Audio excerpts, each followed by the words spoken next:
All right, so today we're going to talk about more applications of integration by parts and all of the different types of situations we might use integration by parts in.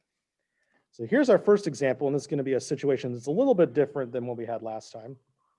So let's do the integral of x squared e to the x dx. Now, I think last time, for the last lesson, we ended up doing the integral of x e to the x. We use integration by parts for that. But now we're going to try it with x squared. All right, so it ended up being the case that most of the time having our u be the polynomial ended up working out. So I'm going to try that at least at first. So I have u is x squared, and then dv is e to the x dx. All right, so my du will be 2x dx, and my v, if I integrate e to the x, it's going to be e to the x. All right, so then let's use the integration by parts formula. So the integral of u dv is uv, so these two multiplied together, minus the integral of v du. So that's these two multiplied together. So we have 2x e to the x dx like that. Okay, now remember, our whole goal when we're doing integration by parts is to make the resulting integral easier to do. It's something that we can actually do. But the thing is that when I did this integral, it still looks like I have x multiplied by e to the x, and that was something worth using IBP on, as we saw last lesson. So what am I supposed to do here? Yeah, the chat has it right. We're going to do it again. So I'm going to try to use integration by parts again and see if maybe that will make our integral even better. So I'm going to have my u be 2x, and I'm going to have my dv be e to the x dx.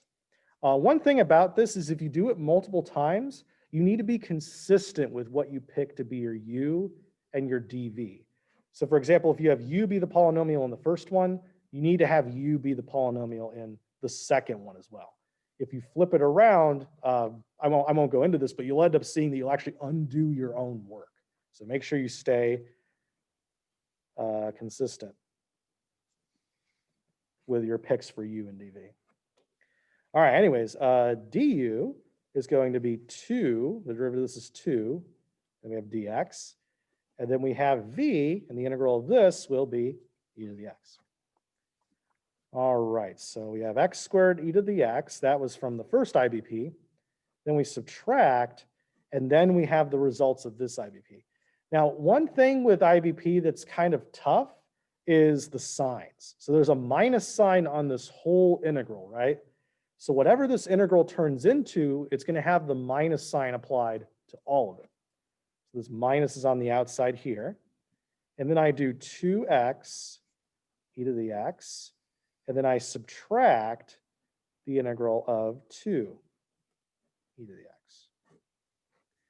All right, then so if I end up distributing this here, I'm going to have x squared e to the x minus 2x e to the x. And then I have negative and a negative, so I have plus the integral of 2 e to the x. Okay, now hopefully this time, hopefully we've gotten to a point where we can go ahead and do the integral as we would in Calc 1. And thankfully this is it. We know the integral of e to the x, and the constant doesn't affect anything. So this is going to be x squared e to the x minus 2x e to the x. And then the integral of e to the x is itself. And then now that all of the integrals have disappeared, we should add in a plus c. So the moral of this problem, sometimes you need to use IBP multiple times. In particular, if you have a polynomial times an exponential, or a polynomial times a sine or cosine, you're usually going to use it a number of times equal to the degree of your polynomial here. So sometimes if it looks like your integral maybe got a little bit better, but not quite there, try to do it again. It might take you all the way. All right, now this process, I don't know, I think me explaining this, maybe it took like about 5 minutes or so, but it turns out that there's actually a faster way of doing IBP multiple times. So what I'm going to do here is I'm going to do the same example again, but I'm going to use a different form of IBP. I'm going to use something called the tabular method. Now, it's really easy to get confused. Like a lot of people view this as like another integration technique, but it really is just IBP. It's simply just another way. This is another way of computing IBP. So they're not different techniques, they're just different ways of doing the same thing. Okay, so how does this work? How am I going to do this same problem again? The first thing I do is I make these two columns here. I have a column where I'm going to take the derivative of a bunch of things, and I have the column where I'm going to do the antiderivative or integral of a bunch of things. And one thing that needs to happen is this always needs to be on the left, and this always has to be on the right. You can't flip these around. It needs to be in this order right here. Now, what I'm going to do is whatever I would normally pick for my u, I'm going to put that in the derivative column. So I started by doing x squared as my u. I'm going to put that here. And then on the other end, I'm going to put e to the x, whatever my dv would be. Then what I do is I start doing a bunch of derivatives and integrals. So I kind of go in this column and I do the derivative of this, and I get 2x. And I do the derivative of that, and I get 2. And I do the derivative of 2, which is 0. And if I ever get to 0 in my derivative column, I can just stop, because the derivative of 0 will be 0 and henceforth. And then the antiderivative of e to the x, thankfully, that's pretty easy. It's just going to be the same thing every time. All righty. So now that I have all of these matched up, or I have an equal number of these on both sides here, what I'm going to do is I'm going to match them in a certain way. I'm going to kind of draw a line starting from here and then going diagonally down one to the other column. So this matches with this matches with this matches with this. And then when I get to the end of both of them, I'm going to draw a line also connecting the last one here to this. That's what I do next here. Then I'm going to put alternating signs here, starting with positive. All right, this effectively is representing multiplying by that negative sign every time we do IBP. All right, this seems kind of like a convoluted process, but we're actually almost done. All I need to do now is multiply the things that are connected by a line and then attach the sign. So that means I'm going to do x squared times e to the x, and it's going to be positive. I'm going to do 2x times e to the x, and I put a negative on there. And then I do 2 times e to the x, it's going to be a positive. And then whatever my last horizontal one is, so whatever this horizontal line is, these are multiplied together, but they're inside an integral. So whatever is matched with the horizontal line will be inside an integral. So I have minus e to the x times 0, but that's just the integral of 0 in this case. All right. Do you always start with a positive sign? Yes, you always do positive, and you just alternate until you get down to the last line here. If your integral starts negative, do you flip the signs? I mean, you can incorporate that negative with one of these two here. So you could do that, or you could flip the signs if you want. They both does the same thing. Can you use this method for every IBP? You can, but there's kind of a catch to it. I'm going to explain that in a second. All right, so we're almost done with this. The integral of 0 is a constant. So I'm just going to write this as c. And there we go. Lo and behold, we ended up getting exactly the same result that we had up here. So this is just another way of doing integration by parts. And this is particularly useful if you know you're going to have to do integration by parts multiple times. So we just got asked, oh, can I just do this method of doing integration by parts rather than writing out the u and dv every time? And the answer, there's kind of two situations. Here's my recommendation.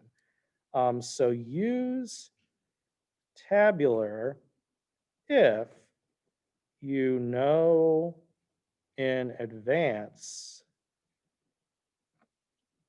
how many IBPs you need to do.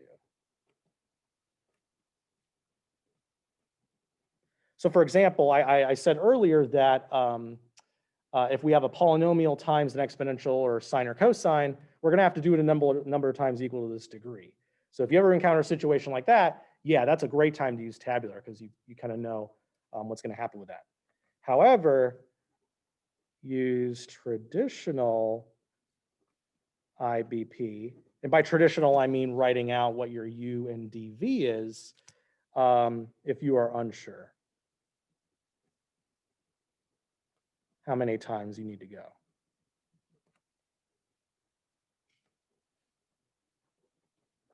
So for example, if you encounter some kind of strange problem and you think, okay, I'm going to use integration by parts here, but I'm not exactly sure how this is going to go, then I would recommend not using tabular here. Oh, thank you very much. So I also got another important question here. Do we always end up with 0? And the answer is you only end up with 0 at the end here if you choose your U to be a polynomial. If you use something other than a polynomial, you need to pick when to stop on your own. And that might be a situation where you may not want to use tabular. All right. How do you know how many IBPs you need to do before you start the problem? If you have a polynomial times an exponential or trig, it's the degree here. And we're going to see a few other cases later on in the class where we know how many times we need to do it. Okay, so we just did the same example twice. So now I'm going to let you guys give this a try here. So for our first practice problem, and remember this is on Canvas. So for our first practice problem here, use IBP/tabular. Remember, they're actually the same thing in disguise. To compute the integral of x squared sine of x here. All right, so why don't you guys take a few minutes and go ahead and do this. And for people on the chat, you're welcome to work together on this. For people in the audience, you guys can work together or use the internet or whatever you want. You could ask me for help. Remember, anything goes. And remember, don't submit your answers to the Canvas quiz until later on, because we're going to have another practice question later on here. Do we type the answer in chat? I mean, if you want to and you want to see if it's right.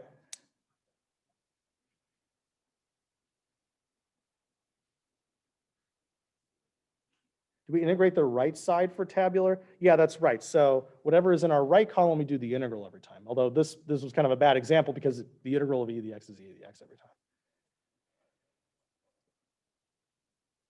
You could use either one. So if you saw this, you're like, I don't really like this method, then you could do something more similar to this first problem. But if you like doing tabular, then you can go ahead and use that. So you can use it. You can do it either way. If I had to pick for this one, I would probably use tabular. How do we choose which is which? This is a pretty good guide right here.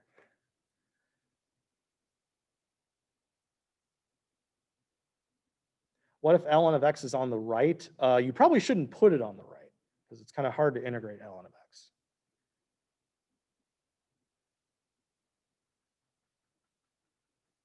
This is a plus c at the end. Don't the signs not necessarily matter? They don't matter if it's 0. If we decided to end this and it wasn't 0, then the signs would matter. I kind of just showed this because this is what we need to do in general. But yeah, since we got 0 this time, it doesn't really matter.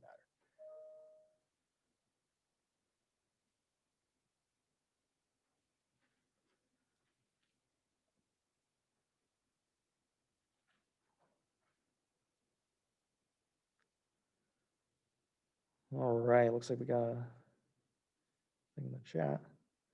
What scenario would not end it with 0? It only ends with 0 if you pick a polynomial to start in this column. If you pick, like, say, e to the x or sine of x or something, you'll never get to 0.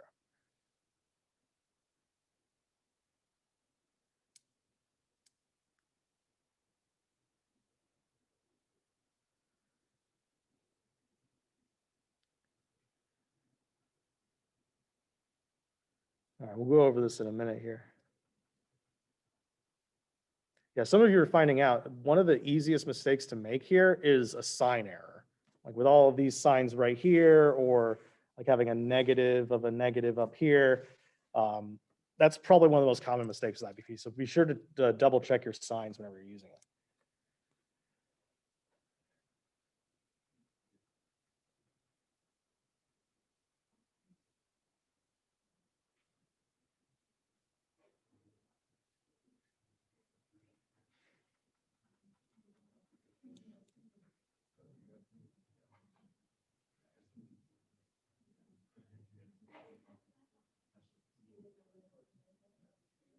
Yeah, if it ends in 0, you don't need this part. I was just kind of showing this because it's how it works in general.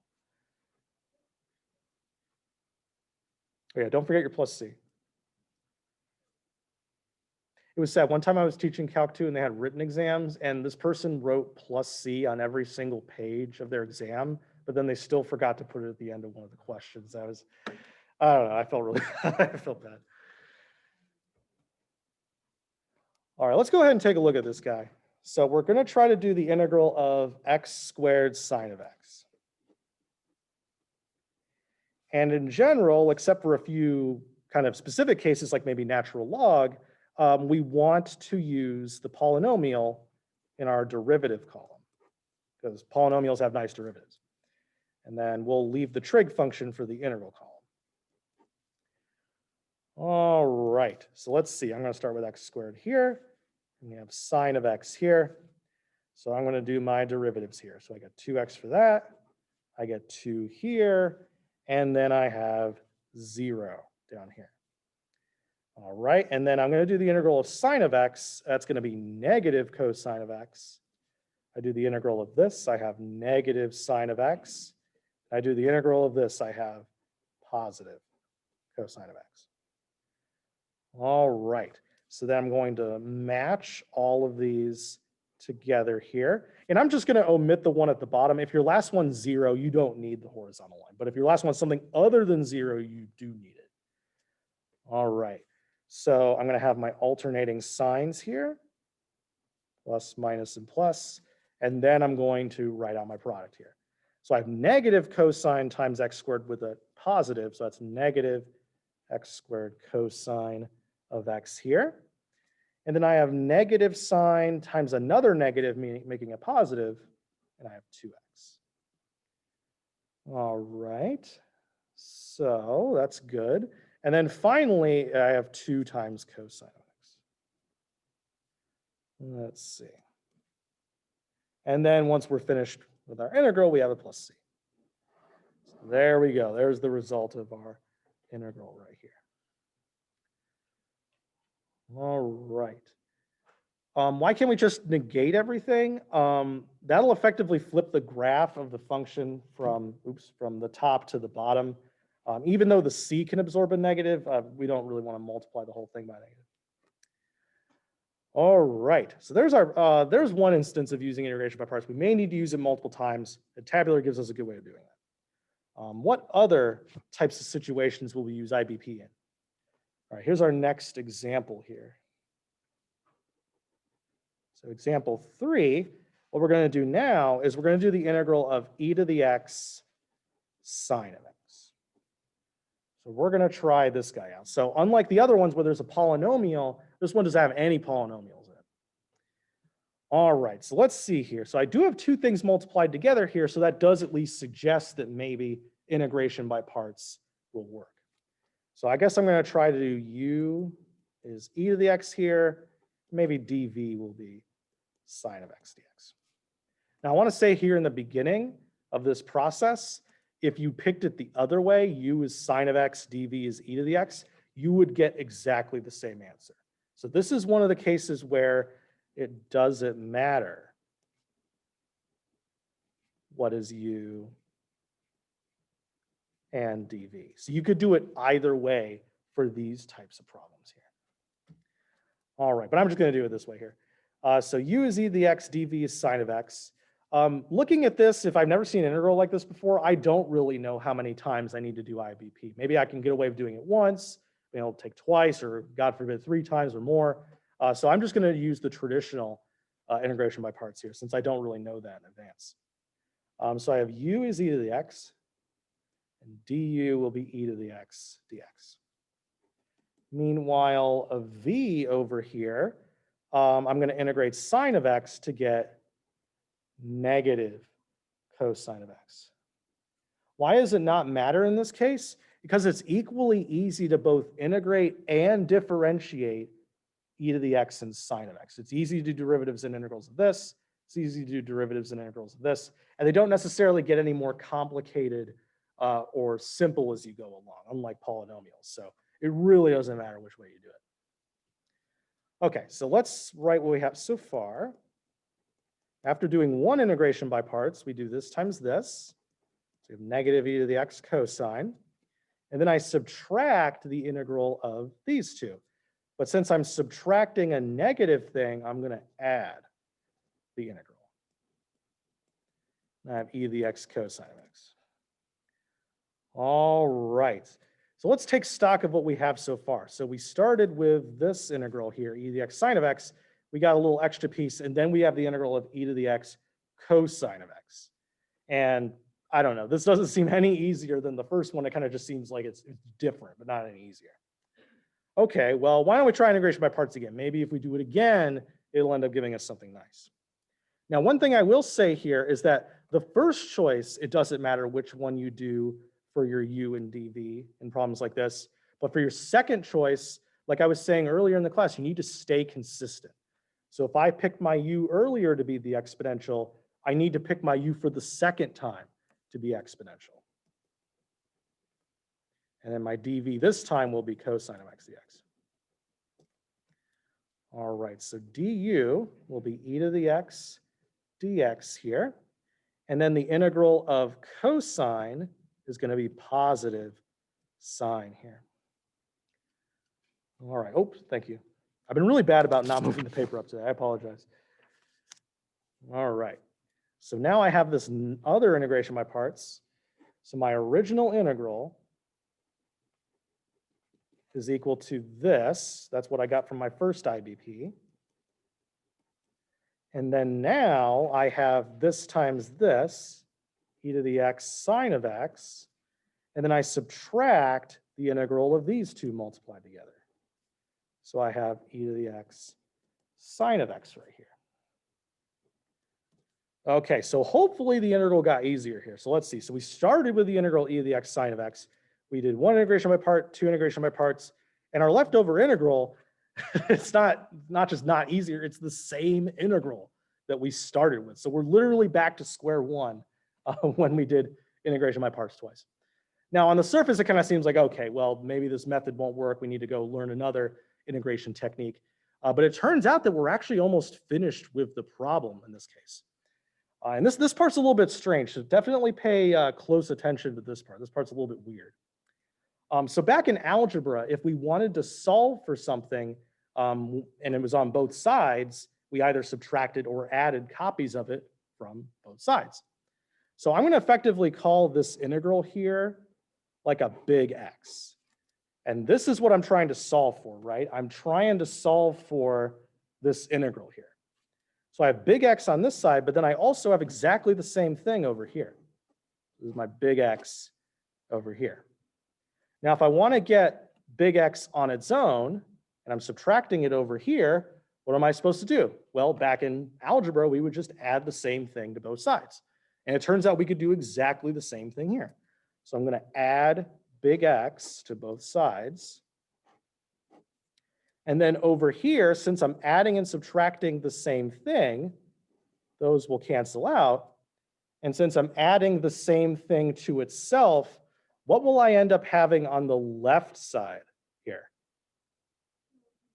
I'll have 2 of it. That's right. So I'll have 2 times the integral of e to the x sine of x.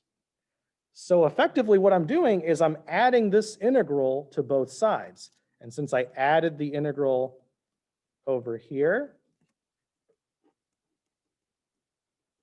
notice that this was a negative integral and this is positive, so it's going to cancel out. And then I add a copy of the integral to itself. Well, if you add the copy of anything to itself, you're going to have 2 of it. So we have 2 times the integral. And then we didn't do anything with this other stuff here. Okay. And then finally, we only need one more step to figure this out. We just need to divide both sides by 2, and then we have the integral. So when we do so, we find that the integral of e to the x sine of x is 1/2 times e to the x sine of x minus e to the x cosine of x. And now that we're finished with our integral, we're going to have a plus c here. All right, so that's how we deal with integrals of the form exponential times a sine or cosine here. All right, now that we've kind of seen this happen, in the future, if you ever see a similar problem to this, like maybe e to the x times cosine of x, or maybe even a different exponential, like 3 to the x times sine of x, if you see those in the future, you only need to do these twice every single time.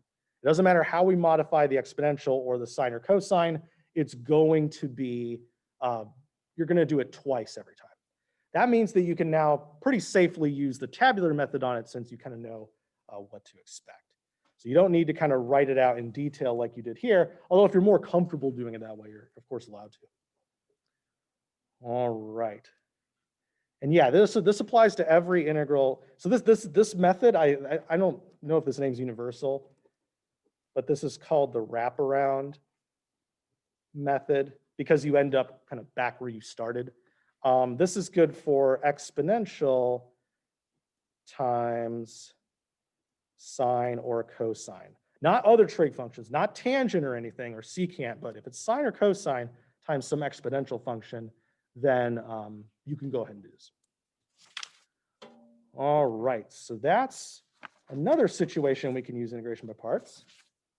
What would happen if it cancels out the original function on the left side? If you're doing your arithmetic properly, that won't happen. So don't worry about that. You won't ever have like a plus here and a plus there and it just cancels out. Yeah, that won't happen. In fact, if it does happen, that means you've made a mistake at some point. So don't worry about it all canceling out. All right, now I want to do one final example here. Example 4. So we saw that we could use integration by parts multiple times. We saw that we can kind of do this weird trick where we add a copy of the original back over to the other side. And we're going to see one more instance of when we can use integration by parts. So what I want to do now is I want to find the antiderivative of arctan of x. So I want to find the general antiderivative of arctan of x. And effectively, that just means I'm doing the integral.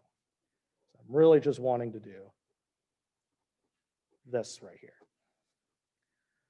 Okay, now I'm pretty confident most places that teach Calc 1, they don't tell you what this is. So I don't think this is one you just memorize. Actually, before we do this, do you guys know what the derivative of arctangent is? That's an important one. What's the derivative of arctan? Yeah, 1 over something. Yeah, it's 1 over 1 plus x squared. This is going to be something that we're going to use quite a lot. So I would definitely recommend learning this one if you haven't already. We see arctan is by far the most common inverse trig function. Like whenever you use an inverse trig function, it's like 95% of the time it's going to be arctan. And then maybe 4% it's going to be like arcsine, and then 1% the rest of them. So it's good to understand how to work with arctangent here. All right, anyways, but let's say we want to do the integral of arctangent. All right, now there's nothing to really u sub off of here. Like there's not multiple pieces to this or anything. So I don't think u sub will work. And this definitely isn't an elementary integral we learned about before. So I guess integration by parts is our only option. But the thing is that it seems like that won't work either, right? Because with integration by parts, we need to split our integral up into 2 different pieces. So how could that possibly apply to this situation? But it turns out that we can actually still use integration by parts, even though it doesn't look like it. What we're going to do is something that seems a little bit silly. I'm going to have my u be the whole thing. I'm going to have u be arctangent. And then I'm going to have my dv just be 1 times dx. Because technically, anytime I want to, I could just stick a times 1 in there. That's not going to change anything, right? So technically, I can make 1 be the second function inside this integral. All right, let's see if this gets us anywhere. This seems kind of weird. So du, it's good that we just reviewed this because the derivative of arctan will be 1 over 1 plus x squared. And then what's this going to be? What's v going to equal right here? X, that's right. Okay. All right, so let's use our integration by parts formula and see what happens with this. So I have x times arctan. All right, that's uv. And then I subtract, and then I have the integral of v times du. So x over 1 plus x squared right here. All right, now remember, the whole goal of integration by parts is to take something that's hard or impossible to do and turn it into an easier integral. Now this one, it's not a super easy integral, but I think this is one we could have done in Calculus 1. Does anyone see a good way to maybe do this integral right here? Yeah, everyone in the audience is saying U sub and in the chat too. All right, so let's try a U sub with this. I agree, that's a good idea. Okay, well now we need to pick what our U is going to be. And remember, there's two criterion we usually want to satisfy. We want the U to be in the integral, and we want the derivative of U to be in the integral as well. So with those two kind of criterion in mind, what do you think U should be? 1 plus x squared. Yeah, I guess they're already saying it. Yeah, so U is going to be 1 plus x squared.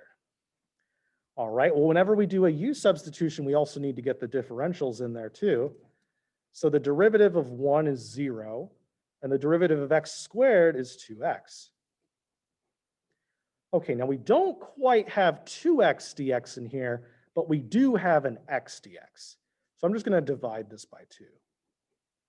So 1/2 du will give us x dx, and that exactly shows up in our integral here. All right, so then let's rewrite this. I'm going to pull the whole thing down here.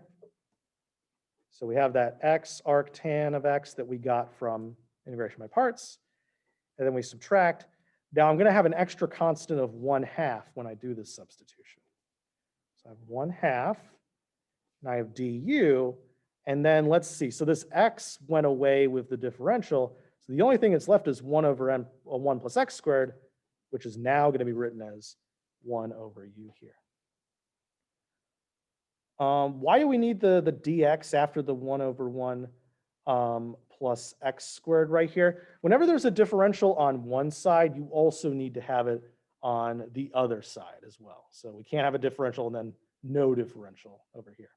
Another way of thinking of it is if I do the derivative of this, du dx is 1 over 1 plus x squared.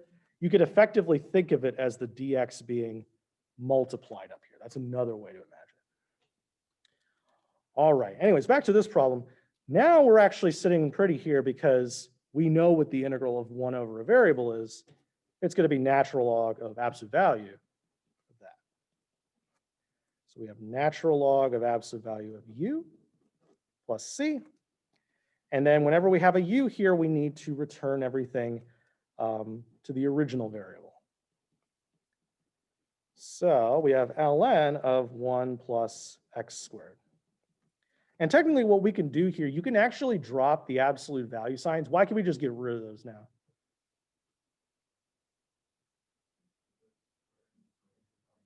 Yeah, 1 plus x squared is always going to be positive because this is greater than or equal to 0 and this is positive. So the absolute value, you could put it here, but we don't really need it anymore because this is guaranteed to be positive anyway. And there we go. This is the antiderivative of arctangent of x.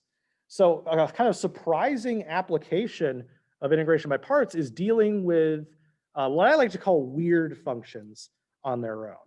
So this is kind of, so the moral of this story is IBP is good at dealing with, I'm going to put in quotes, weird functions on their own.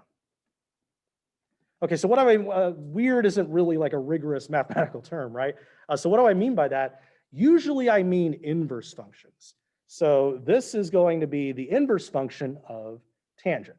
And as we're going to see in our next example, we're going to have another inverse function, but it's not always inverse functions. There could be something other than that. So the moral of this is that if you ever kind of just see one function in there and you have no idea what to do, just try to do integration by parts with the whole thing being u. That might set you on the right path. Okay, so with all of this in mind here, let's take a look at our last practice problem here. Practice 2. So I want to find the antiderivative of natural log of x. Now, I think we actually said what this was in class last time, but here's how we would actually show that that is what it is. We're going to use integration by parts on this integral right here. So why don't you guys take a few minutes and see if you can figure this one out with IBP.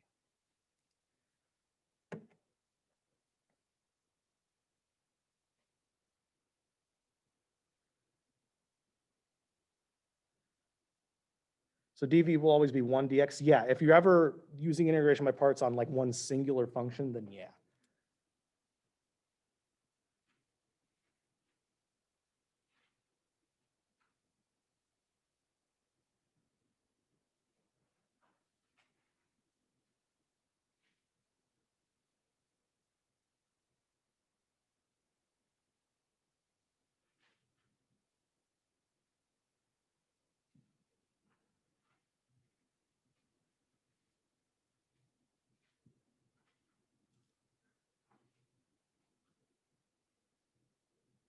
It seems like Chad has an answer here.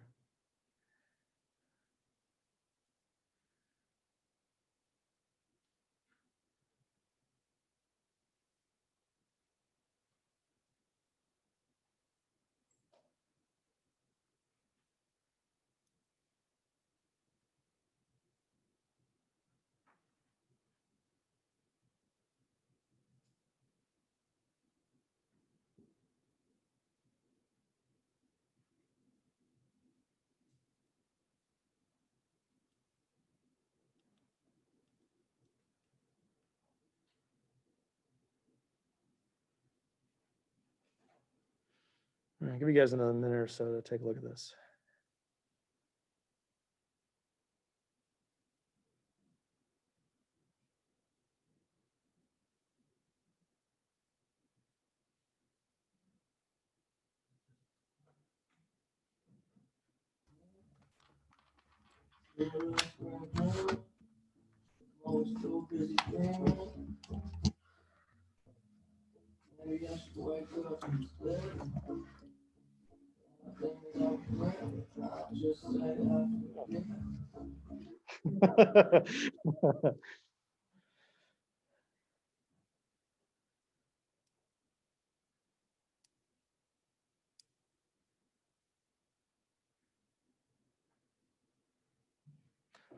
Oh, geez, I don't know if I could post this to YouTube now.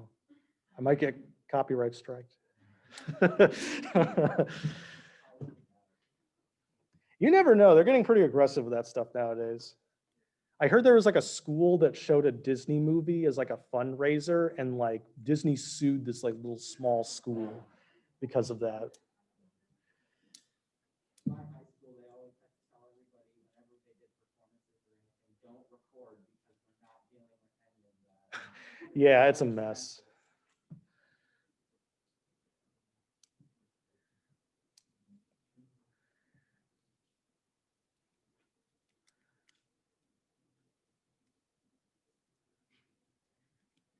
To be fair, you could still post it to YouTube. You just wouldn't be able to monetize it, make any money off of it.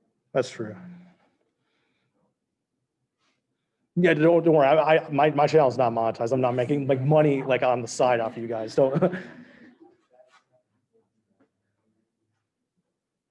For those of you who watched the recording last time, were there ads in the middle of it? Like were there like little ads in the middle? Okay, because I know YouTube has been putting up ads on not even monetized videos anyways. They're just making money off of it just for themselves. So I want to make sure that's not happening. All right, anyways, let's go ahead and try this problem here. So we have the integral of natural log of x dx. Now, ln of x is another one of those weird functions. I mean, we kind of just have it on its own here. There's nothing to really kind of do a u sub, no materials to do that. So really our only choice here is we're just going to try to do IBP with u being the whole function here. And the reason why this works is that while it's hard to do the integral of some functions, we could do the derivative of pretty much any function we want. In Calc 1, we kind of mastered how to do derivatives of any function we can write down, at least normal ones like we would know in high school here. All right, so I'm going to do the derivative of this, and the derivative of ln of x is 1 over x. And then the antiderivative of 1 is x. All right, so I have u times v here. I have x ln of x, and then I subtract, and then I have v du, so x times 1 over x dx. But the nice thing about this is that those end up canceling out, and we just have 1. And we just did the integral of 1, it's going to be x. So there we go. So there's going to be our antiderivative of ln of x. All right. Anyone have any questions on that? Is that okay? All right. Let's see here.